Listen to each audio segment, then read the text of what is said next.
Hello students, आज जो topic हम डिस्कस करने वाले हैं वो है आपका क्वोशिएंट ग्रुप या फिर इसका दूसरा नाम है फैक्टर ग्रुप किसे कहते हैं। और अगर आप हिंदी में देखें तो इसको बोलते हैं विभाग ग्रुप या फिर खंड ग्रुप। ठीक है, तो ये होता क्या है, आज हम इसको स्टडी करेंगे। हमने देखा था नॉर्मल सब ग्रुप यानी विशिष्ट उपग्रुप हमने पढ़ा हुआ है। तो यदि समझ लीजिए आपके पास कोई भी जी स्टार कोई ग्रुप दे रखा है आपको, ठीक है, और एच स्टार इस जी का कोई भी विशिष्ट उपग्रुप है। ठीक है, जहाँ पे ये जो एच है वो जी का कोई भी विशिष्ट उपग्रुप है यानी नॉर्मल सब ग्रुप है, तब ये जो नॉर्मल सब ग्रुप है इसका मतलब क्या हो जाएगा कि जितने भी लेफ्ट कोसेट हैं वो राइट कोसेट के बराबर है। ठीक है, जितने भी वाम सहसमुच्चय हैं वो दक्षिण सहसमुच्चय के बराबर है। तो ये हमने देखा था, इसे हम लोग नॉर्मल सब ग्रुप कहते हैं। ये नॉर्मल सब ग्रुप की डेफिनेशन हमने पढ़ी थी लास्ट क्लास में। ठीक है, तो यदि हम एक ऐसा सेट बनाएं जिसको हम G/H से दिखाते हैं, इस सेट के अंदर, इस समुच्चय के अंदर हमने क्या रखे हैं, हमने सारे सहसमुच्चय रखे हैं। या तो सारे के सारे लेफ्ट कोसेट रख लीजिए या सारे के सारे राइट कोसेट रख लीजिए। ठीक है, तो जैसे कि इसके अंदर मैंने देखो आपके सारे मैंने राइट कोसेट रखे हैं, दक्षिण सहसमुच्चय रखे हैं। तो अगर आप ऐसा एक सेट बनाते हैं जहाँ पे आपने सारे के सारे लेफ्ट कोसेट, वाम सहसमुच्चय या फिर दक्षिण सहसमुच्चय यानी राइट कोसेट अगर आप रख लेते हैं, तो ये जो सेट बनता है इसको हम किससे दिखाते हैं, G/H से। ठीक है, अब ये जो G/H सेट आपने बनाया है इसमें आप एक द्विचर संक्रिया ले लीजिए, एक बाइनरी ऑपरेशन ले लीजिए। यहाँ पर ये बाइनरी ऑपरेशन क्या है, ये कोसेट का मल्टीप्लिकेशन है यानी सहसमुच्चयों का गुणन। अब ये गुणन होता कैसे है, अगर आप अभी हम लोग देखिए सारे राइट कोसेट की बात करें तो मैं राइट कोसेट के साथ ही आपको दिखाऊंगी। तो अगर समझ लीजिए आपके पास कोई भी दो राइट कोसेट अगर आप उठा लेते हैं, ठीक है, जहाँ पे ये HA और ये जो HB है वो हम कहाँ से उठा रहे हैं, ये G/H से उठा रहे हैं। ठीक है, सारे के सारे हमने राइट कोसेट के सेट में से हमने दो कोसेट उठा लिए। अगर आप इन दोनों का गुणन करते हो, ठीक है, दो कोसेट का गुणन है इसलिए ये द्विचर संक्रिया क्या थी, कोसेट का मल्टीप्लिकेशन। तो ये किसके बराबर आता है, ये इस बराबर आता है HA*B के बराबर। ठीक है, तो आप चाहें तो ये स्टार हटा के नॉर्मल HB भी लिख सकते हैं, बात एक ही है। ठीक है, तो ये जो द्विचर संक्रिया है और ये जो G/H है ये साथ में मिलकर एक ग्रुप बनाते हैं, जिस ग्रुप का नाम क्या होता है, क्वोशिएंट ग्रुप या फिर फैक्टर ग्रुप। ठीक है, इसी ग्रुप को हम लोग क्या बोलते हैं, खंड ग्रुप या विभाग ग्रुप कहते हैं। ठीक है, अब देखो अगर हम बोल रहे हैं कि भाई ये ग्रुप बना रहा है, इसका मतलब ग्रुप की जो चार प्रॉपर्टियां हैं उसको भी ये संतुष्ट करना चाहिए। तो हम लोग एक एक बार चेक कर लेते हैं कि क्या ये ग्रुप के चारों प्रॉपर्टी को संतुष्ट करता है कि नहीं करता है।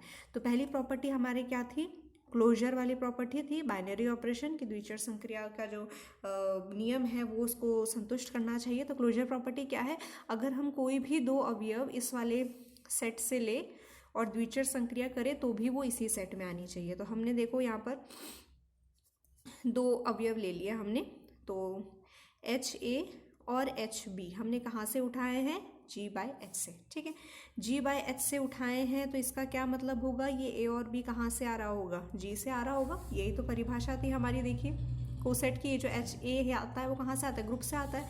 तो अगर आप HA और HB दोनों G/H से उठा रहे हैं तो ये A और B कहाँ से आ रहे हैं, ग्रुप से आ रहे होंगे। ठीक है, अब हम इसकी द्विचर संक्रिया करके देखते हैं। इनमें हमने स्टार का मतलब ऊपर देखिए डिफाइन कर ही रखा है, तो ये किसके बराबर हो जाएगा, A*B के बराबर।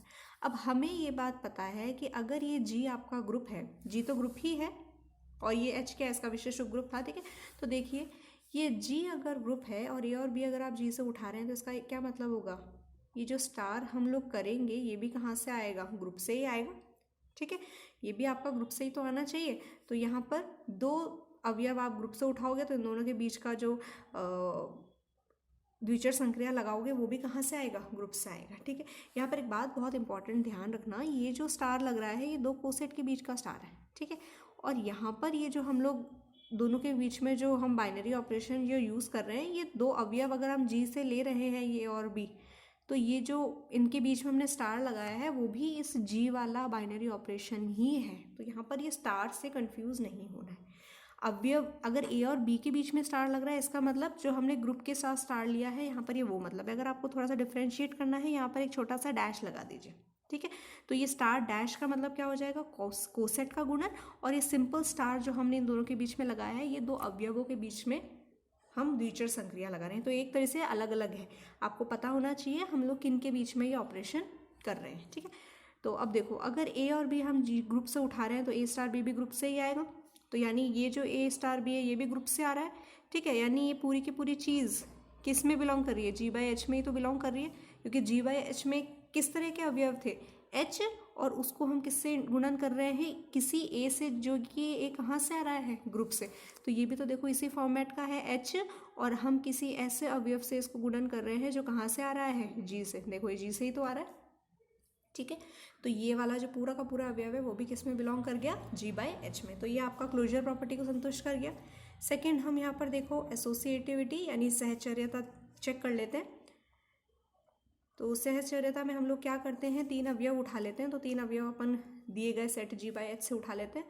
तो एक हमने एच ए लिया, एक एच बी लिया और एक एच सी ले लिया हमने जी बाई एच से। अब ये तीनों के तीनों अगर जी बाई एच में आ रहे हैं तो इसका क्या मतलब है, ए बी और सी हम लोग कहाँ से ले रहे हैं, ग्रुप से ले रहे हैं। जो डेफिनेशन है उसी के अकॉर्डिंग अगर आप देखो, ठीक है।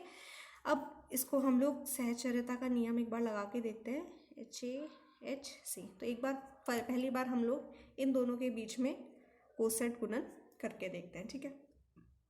अब कोसेट गुणन की परिभाषा के अकॉर्डिंग एच ई, अब इन दोनों में लगाएंगे तो ये क्या हो जाएगा, एच बी स्टार सी हो जाएगा, ठीक है।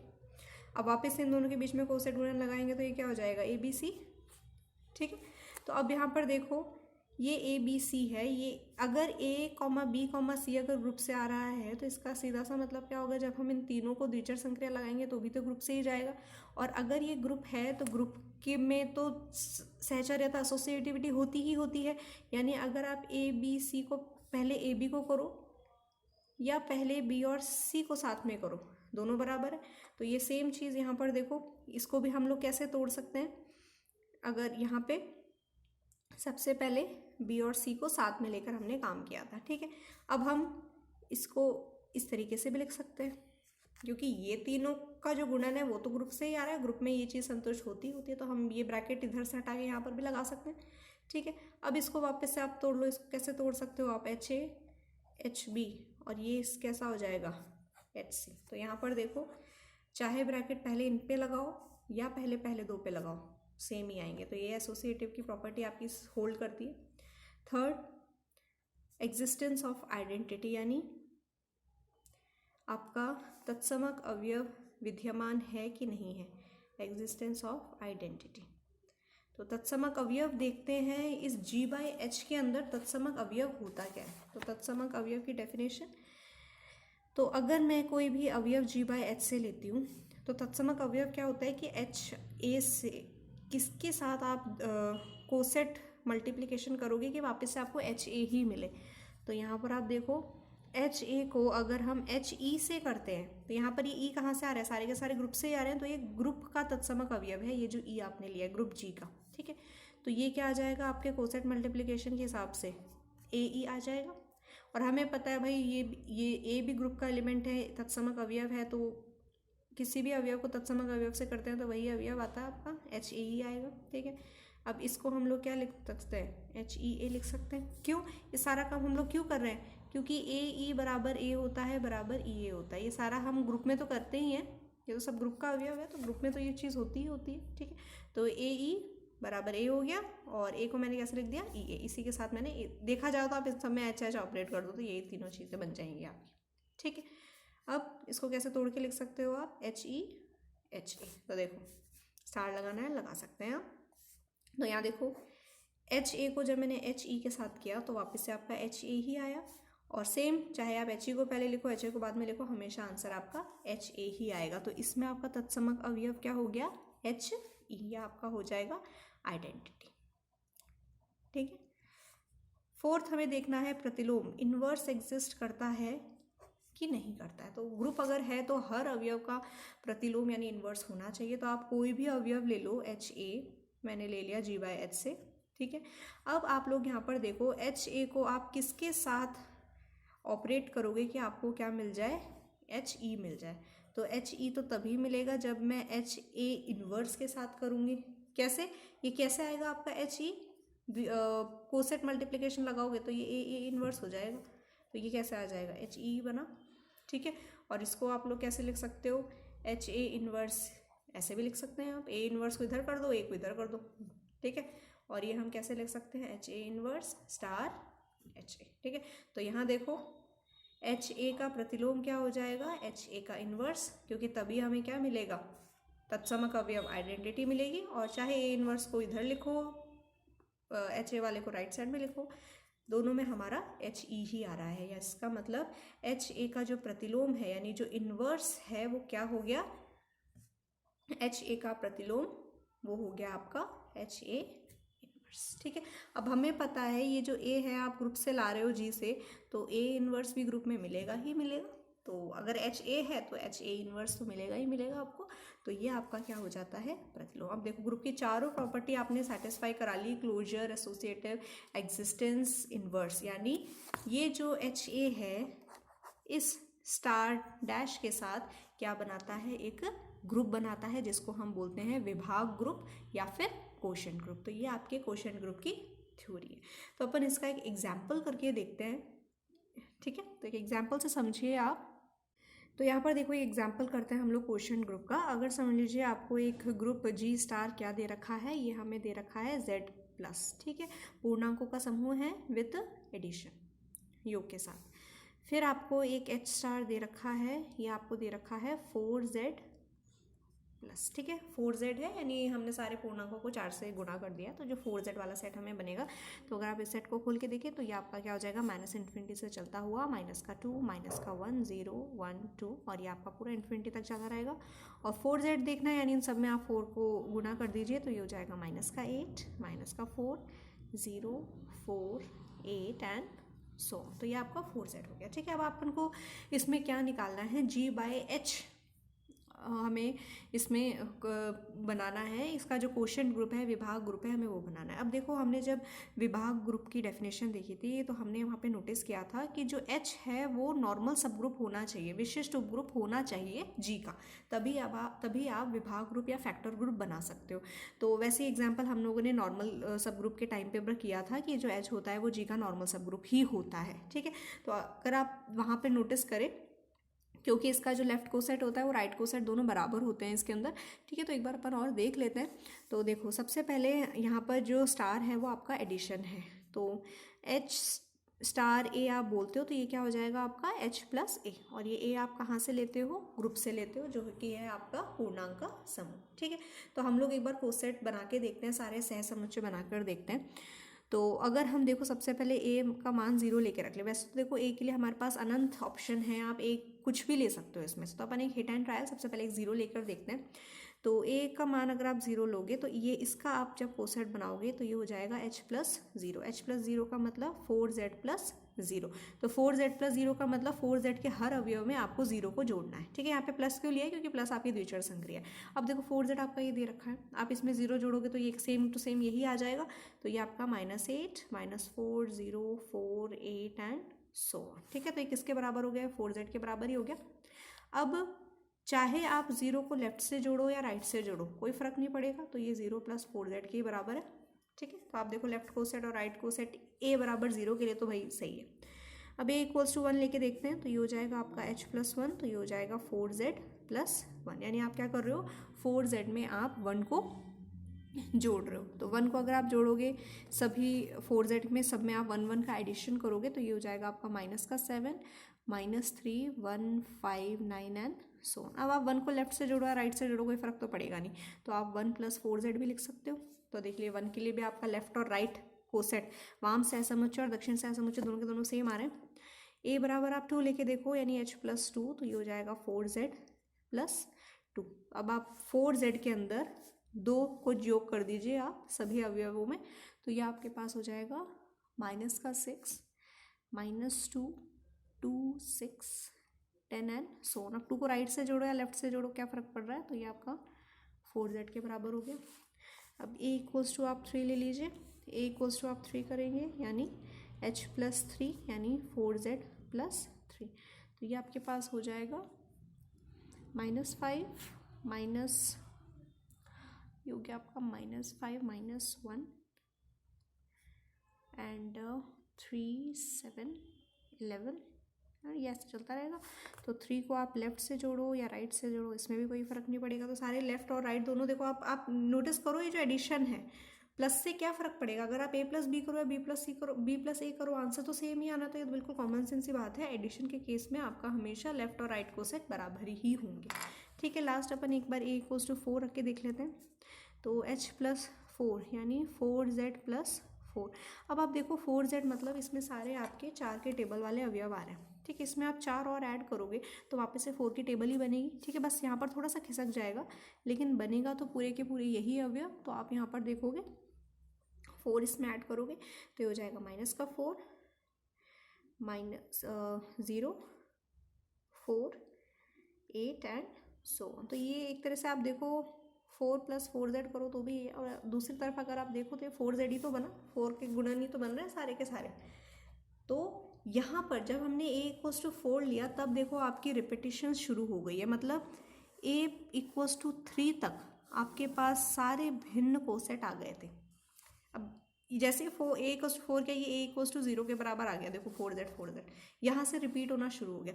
अब जैसे ही आप a = 5 करोगे यानी h + 5 करोगे यानी 4z + 5 करोगे तो ये आपके पास क्या आ जाएगा, 1 + 4z के बराबर आ जाएगा। आप इसको बना के देख लीजिएगा, यानी रिपीट होना शुरू हो जाएंगे हमारे कोसेट। तो अगर हम g/h बनाएं, h आपका विशिष्ट ग्रुप ही बन गया, ठीक है। तो यहाँ पर ये जो h है वो नॉर्मल सब ग्रुप ही है जी का, क्योंकि सारे लेफ्ट और सारे राइट तो बराबर ही चलते जा रहे हैं। एडिशन है, योग में तो सारे बराबर ही होंगे, ठीक है। तो यानी g/h को हम डिफाइन कर सकते हैं, परिभाषित है ये, ठीक है। विभाग, ये जो आपने जो g/h का जो बनाया है सेट, वो परिभाषित होगा क्योंकि h आपका नॉर्मल सब ग्रुप है। तो इसके अंदर क्या आ जाएंगे, सारे के सारे आपके कोसेट आ जाएंगे, लेफ्ट ले लो सारे या राइट ले लो सारे। अब ये सेट है, सेट में आप रिपीट नहीं कर सकते, तो सारे भिन्न कोसेट हमारे पास क्या क्या आ जाएंगे। पहला हमारे पास आ जाएगा h + 0 जो कि किसके बराबर था, 4z के बराबर ही था ये हमारा। तो ये आ गया हमारा 4z। अगला हमारे पास क्या आ जाएगा, 4z + 1। अगला हमारे पास आ जाएगा 4z + 2। अगला 4z + 3। अब 4z + 4 हम लिखेंगे नहीं क्योंकि रिपीट होना शुरू हो जाएगा, और सेट के अंदर हम लोग चीज़ों को रिपीट नहीं करते हैं। सारे अवयव आपके भिन्न होने चाहिए जब हम समुच्चय की बात करते हैं, ठीक है। तो ये हमारा g+h हमारा 4 अवयव है इसके अंदर। पहला 4z है, दूसरा 4z + 1, तीसरा 4z + 2 और चौथा 4z + 3। ये 4 अवयव हैं इसके अंदर। और अगर हम इसमें कोसेट गुणन लगा दें, कोसेट गुणन लगा दे तो ये g/h इस कोसेट गुणन के साथ क्या बनाता है, हमारा फैक्टर ग्रुप या फिर कोशेंट ग्रुप या फिर विभाग ग्रुप बनाता है, ठीक है। तो ये एक विभाग ग्रुप है आपका, जहाँ पे ग्रुप आपका z+ है और ये विशिष्ट ग्रुप क्या है आपका 4z+, ठीक है। तो ये हमने देखा। अब इसी चीज़ को हम लोग कैले टेबल से भी दिखा सकते हैं। कैले टेबल हमने पढ़ी थी, अगर आपका कोई ग्रुप परिमित है, फाइनाइट ग्रुप है, तो उसके लिए हम हमेशा कैले टेबल बना सकते हैं। तो इसको हम कैले टेबल से भी एक बार दिखा देते हैं, ठीक है। तो कैले टेबल देख लो, कैले टेबल में मैंने बताया था g/h का हम लोग कैले टेबल बना रहे हैं, ठीक है। तो हम लोग यहाँ पे ऐसे एक रोज़ और कॉलम का एक बना लेते हैं। पहले हम इसके सारे अवयव लिख लेते हैं। ये आपका आ जाएगा 4z + 1, 4z + 2, 4z + 3। ये तो सारे इतने ही बनेंगे जो भिन्न कोसेट है। यहाँ पे हमारा जो द्विचर संक्रिया थी स्टार डैश यानी कोसेट का गुणन, कोसेट मल्टीप्लिकेशन। सेम इसी ऑर्डर में, जहाँ जिस ऑर्डर में हमने ऊपर लिखा है उसी ऑर्डर में हम लोग यहाँ पर भी लिख देते हैं 4z + 3, ठीक है। अब सबसे पहले 4z * 4z, ठीक है। तो ये 4z को 4z से हम लोग स्टार करेंगे, ठीक है। h, तो ये अपना एक्चुअल में 4z को हम कैसे लिख सकते हैं, 4z + 0, यही तो था हमारा 4z, ठीक है। तो 4z + 0 को हम लोग स्टार कर रहे हैं 4z + 0 से। तो ये एक तरीके से क्या हो जाएगा, HA * HA। तो ये हमने क्या देखा था, HA * A ही हो गया था हमारा, ठीक है। और हमारे इस वाले केस में A क्या है आपका 0 0 है, तो ये क्या हो जाएगा, H हमारा 4z है तो ये हो जाएगा 4z 0। स्टार क्या था ग्रुप के केस में, +0 + 0 0 ही होता है, तो 4z, और यहाँ पे ये क्या हो जाएगा हमारा 0 वाला पार्ट, यानी HA बन गया हमारा। और ये किसके बराबर था, 4z के बराबर है, ठीक है। तो 4z में अगर आप 0 भी जोड़ोगे तो वही हमारा h ही बनेगा यहाँ पे, तो ये हमारा क्या बन जाएगा, 4z हो गया। ठीक है, अब इस 4z को 4z+1 से करते हैं। तो यहाँ पर देखिए, यहाँ पे मैं रफ वर्क कर देती हूँ आपका। तो 4z का मतलब क्या हो गया, 4z+0। फिर किसके साथ कर रहे हैं, 4z+1 के साथ। तो ये h है, ये हमारा कोई a है, ये h है, ये हमारा कोई b है। तो ये क्या हो जाएगा, h a*b हो जाएगा। तो देखो ये हो जाएगा हमारा 4z, और ये क्या हो जाएगा, 0 प्लस का 1। तो ये हो जाएगा 4z+1 ही हो गया ये तो हमारा। ठीक है, तो ये भी हो जाएगा हमारा 4z+1। इसी अकॉर्डिंग 4z+0 और 4z+2, तो 2 और 0 को हम ऐड करेंगे तो ये 4z+2 ही बनेगा। ठीक है, 4z 0+3, ये तो हमारा 3 ही हो गया। ठीक है, नेक्स्ट देखते हैं 4z+1 और 4z। वही बात है, इसमें 1 है, इसमें 0 है, 0+1 करेंगे तो 0 1 ही आ जाएगा। ठीक है, अब 4z+1 यहाँ पर दिखा देते हैं, 4z+1 और इसका हमने कर दिया 4z+1। तो ये क्या हो जाएगा, 4z 1+1 हो जाएगा। तो ये तो हो जाएगा हमारा 4z+2। तो ये हो गया हमारा 4z+2। ठीक है, फिर 4z+1 है, 4z+2 है, तो ये क्या हो जाएगा, 4z+3। ठीक है, नेक्स्ट 4z+1 4z+3, तो ये हो गया 4z+4। और हमें पता है जैसे ही हम +4 करते हैं तो वो तो वापस से 4z ही बन जाता है, तो 4z ही हो गया। ठीक है, नेक्स्ट 4z+2 और 4z+0, तो 2 + 0 करेंगे तो 2 ही आएगा। 4z+2 और 4z+1, 1 + 2 करेंगे तो कितना आ जाएगा, 3, तो 4z+3 हो गया। 4z+2 4z+2, 2 + 2 4 आ जाएगा, और 4z में 4 प्लस करते हैं तो वापस से 4z के बराबर आ जाएगा। ठीक है, 4z+2 4z+3। अब ये एक बार देख लीजिए, 4z+2 और 4z+3, तो ये क्या हो जाएगा, 4z+5 हो जाएगा, है ना, कायदे से तो 5 है। अब इस 5 को हम लोग कैसे तोड़ सकते हैं, अब देखो 5 तो हम लोग लिख नहीं सकते, क्योंकि 4z+5 तो हमारे पास कोई अवयव था नहीं। अब ग्रुप है तो 2 अवयवों की द्विचर संक्रिया करने पे भी वो ग्रुप में ही आना चाहिए। तो इस 5 को हम लोग कैसे तोड़ के लिख सकते हैं, 4+1 लिख सकते हैं। और 4z+4 क्या हो जाएगा, 4z ही है। तो हमारे पास क्या आंसर आ गया, 4z+1 आ गया। यहाँ पर ये क्या है, ये a की वैल्यू 5 है, मैंने बताया था a की वैल्यू 5 लेंगे तो ये 4z+1 के ही बराबर आ जाएगा। तो ये वापस से क्या हो जाएगा आपका, 4z+1। ठीक है, तो इसी अकॉर्डिंग आप इस लास्ट टेबल को भी आप कंप्लीट करोगे, लास्ट रो को, तो ये 4z+3 आ जाएगा। 3 + 1 4 होता है, तो वापस से 4z। 3 + 2 5 होता है, तो ये क्या हो जाएगा, 4z+1। और 3 + 3 6 में आप 4 का भाग देंगे तो रिमाइंडर कितना बचेगा, 2, तो ये हो जाएगा 4z+2। ठीक है, लास्ट वाला देखिए, 4z+3 4z+3, तो ये क्या हो जाएगा, 4z+6। 6 को आप कैसे लिख सकते हैं, 4 + 2, तो 4 वाला तो वापस से 4z बन जाएगा, और ये हमारा बचेगा 2। तो यहाँ पर ये हमारा बन गया है कैले टेबल। ठीक है, तो हमें ये टेबल कई बार एग्जाम में पूछ लेते हैं कि भाई आप इसका विभाग ग्रुप बनाइए और उसको टेबल से दिखाइए, तो आप इस तरीके से टेबल से दिखा सकते हैं। ठीक है, तो इसमें आपका एक क्वेश्चन भी एक ट्राई आप कर सकते हैं।